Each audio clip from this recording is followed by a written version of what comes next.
Hello, my friends, and welcome to this New Year episode of Disgustingly Easy, the private podcast for women in it for the long game. I'm your host, Bec Cameron, and can I just say a happy new year to all my long game girlies? I cannot wait to get stuck into our big goals for 2026. A big hello, hey, hi, welcome to anyone subscribing to the pod for the first time. I wanted to kick this year off with an episode that really sets the tone for exactly how I want to show up in 2026, because 2026, we're going there. My word for the year is warrior.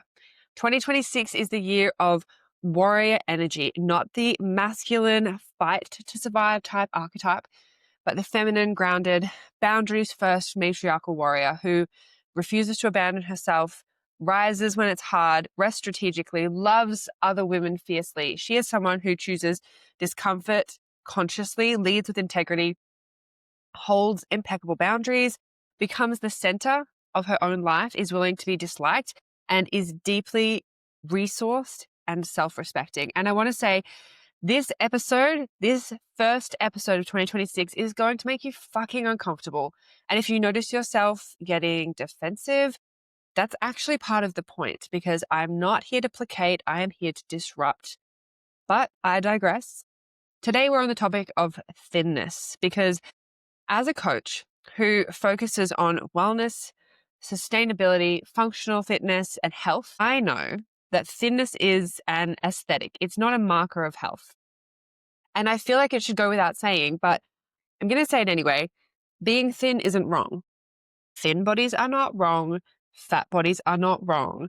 What we're talking about is what happens when the drive to be skinny becomes all-encompassing.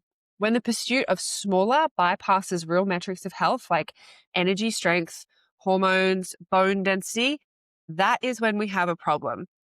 I mean, we're already seeing rising rates of osteoporosis in women of our mother's generation. I have women in the long game who have already had that diagnosis. Women who have spent years underfueling, overtraining, and living in a chronic deficit. So please know, this is not an attack on thin people. It is a critique of a culture that would rather you be physically small, incapacitated, weak, and brittle than strong, empowered, healthy, and resourced. And yet, so many women genuinely believe they want to be in a smaller body. Not, I feel pressure to be skinny, not society makes me want this, but no, I've thought about this as this is genuinely my preference. And it's not always that obvious. Sometimes it's quieter and more covert. Women tell me they want to lose fat and tone up, but then show little effort or adherence to their programming or nutrition when they're in a maintenance phase where strength and overall system homeostasis is the priority, whilst they will move heaven and earth in a deficit or a fat loss phase.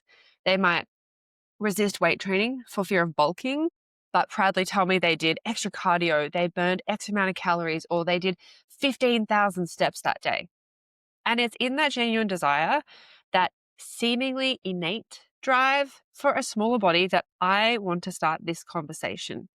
Because I don't think that thought comes from where you think it does. For those who don't know, I actually have a double bachelor's. I majored in sociology at uni. I've gone on to study behavioral sciences, social work, motivational psychology, neurolinguistic programming. I have a huge focus on feminist discourse and gender politics.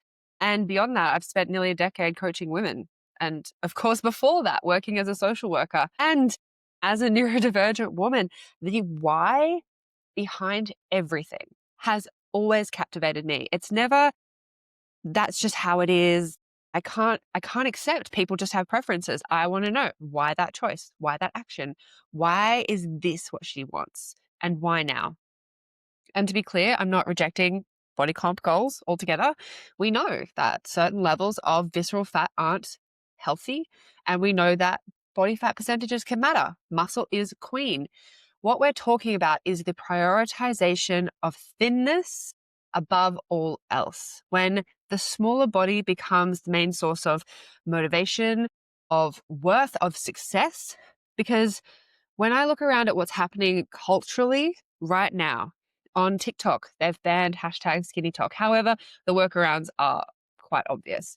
I've seen grown women celebrating weighing in at just 37 kilos, girls telling each other, you don't need more makeup, you just need to get skinny. Ozempic use and GLP-1 products flying off the fucking shelves. And with that, the commentary on bodies of celebrities like Cynthia Erivo and Ariana Grande.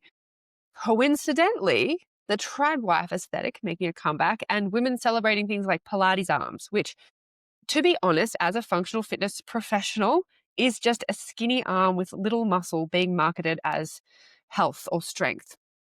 Extreme restriction is coming back into vogue, framed as discipline, and purity reframed as morality.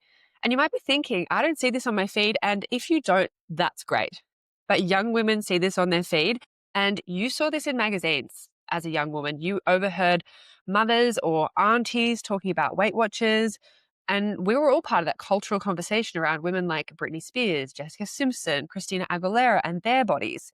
You grew up with thinness and women's goodness as synonyms. And it might not be in your face now, but that history lives in your psyche. And the thing you need to know is that it's not random. Thinness is having a moment again, not because women suddenly decided that it felt right, but because shrinking women has always been the response when women start taking up more space.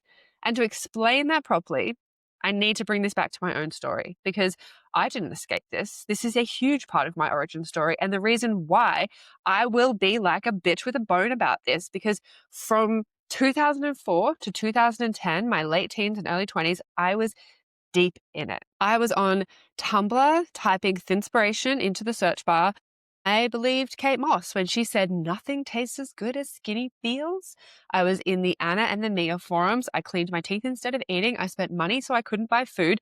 I walked 4 hours up and down King Street, Newtown in Sydney. I binged, I purged. I kept a little black notebook with all the things I hated about myself, and I read it and reread it every morning over a black coffee and a cigarette. I knew the language. I knew how to hide behaviors in plain sight. And especially for my neurodivergent women, my late diagnosed girlies who are listening, you will know that restriction, it doesn't just feel aesthetic, it can feel regulating. Rules feel safe. Control feels like calm. And as I got older, instead of those behaviors being questioned, they were applauded. Under eating became being really good with food. Over exercising became discipline. Punishing my body became she's so focused and fit. And the comments on your body from well-meaning loved ones come thick and fast. For our brains, this achievement feels like love, acceptance, belonging, the addiction you never saw coming because you never had the language for it. But to neurodivergent women who feel perpetually on the outer, this was our in. And we now know, of course, neurodivergent women are massively overrepresented in eating disorder statistics because our brains latch onto the structure, to the control, to the moral certainty, and our hearts swell with the amplification of positive reinforcement disguised as love. I wasn't broken. My brain did exactly what it does well, especially when diet culture gave it a system and society praised me for following it. And it took me until I was in my late 20s to realize that this desperate drive to be skinny was either going to kill me or drive me insane. And you know who thrives in that situation? It's the goddamn motherfucking patriarchy. Of course. Of course, because as long as I was busy being obsessively pretty, perfect, palatable, slowed down, underfueled, and fatigued, I was never going to have the energy to question what the fuck is actually happening in the world. So when women say, I want to be thin, it sounds neutral. It sounds reasonable. It's like a preference preferring chocolate over vanilla. But when you actually stop to think about it, it's so much more than an aesthetic preference. Naomi Wolf talks about this in her epic bestseller, The Beauty Myth, which was actually written back in 1990, but still holds incredible relevance, where every time women gain social, political, or economic power, beauty standards tighten. And if you were at the October retreat for the long game, you heard me speak on this. When women couldn't vote, control was overt. Now women can vote, leave, open bank accounts, buy property, control companies. Now the control is covert, it is internalized, and beauty is like the leash. Not because beauty itself is evil, but because beauty standards prescribe behavior.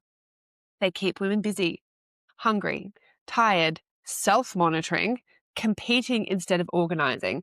So when a woman says, I want to be thin or I want to be skinny, I'm always the one to ask, but why? And when women answer honestly, it's almost never, I enjoy having less body fat. It's, I'll feel confident. I'll feel accepted. I'll feel chosen. I'll be lovable. I'll feel like I belong. And none of those are about health. They are about conditional worth and conditional love. And if you're thinking, haven't we been here before? You're absolutely right. The 90s, heroin chic, size zero, the dazed expressions, the bony collarbones framed as effortless cool. That era came directly off the back of second wave feminism when women had entered the workforce, gained independence, challenged traditional gender roles and family ideals. And as women took up more social space, the ideal body took up less physical space. And now we're seeing the same thing play by play all over again.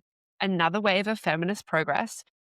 We now speak about an intersectional feminism that includes conversations on bodily autonomy, queerness, neurodivergence.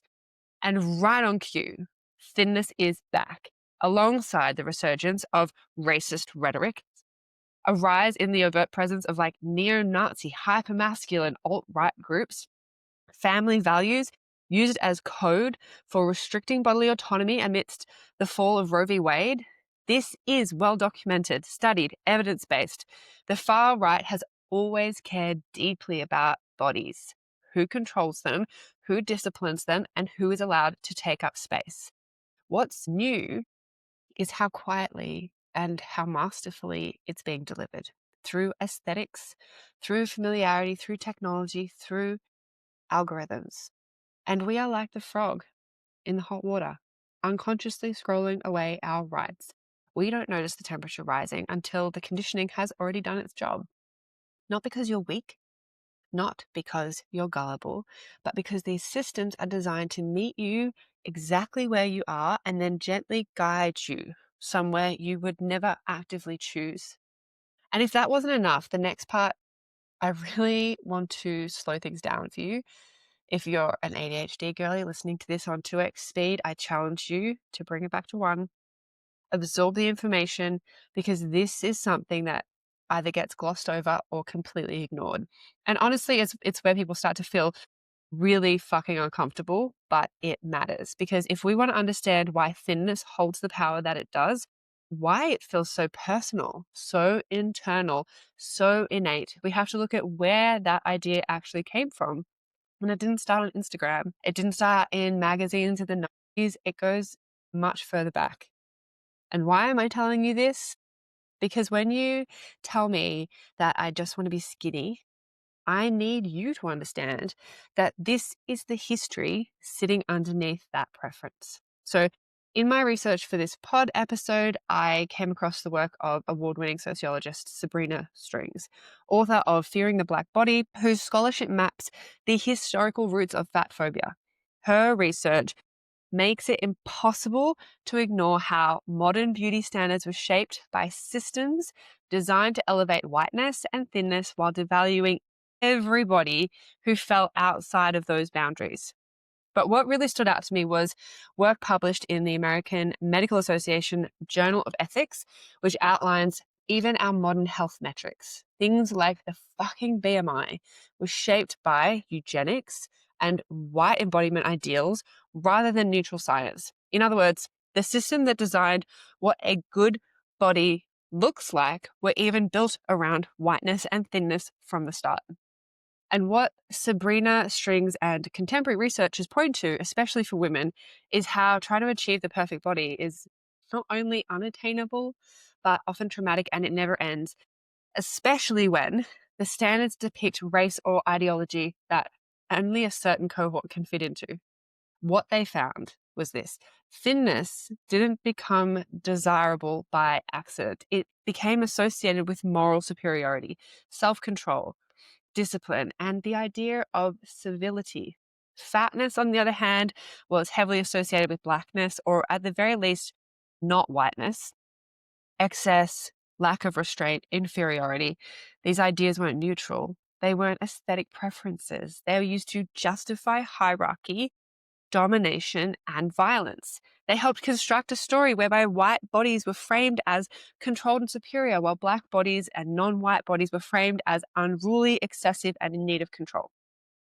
And that story hasn't disappeared. It's just been rebranded. Today we call it health, we call it wellness, we call it discipline, but the underlying message is still doing the same work. In our current society, thin people have more privilege than people living in higher weight bodies.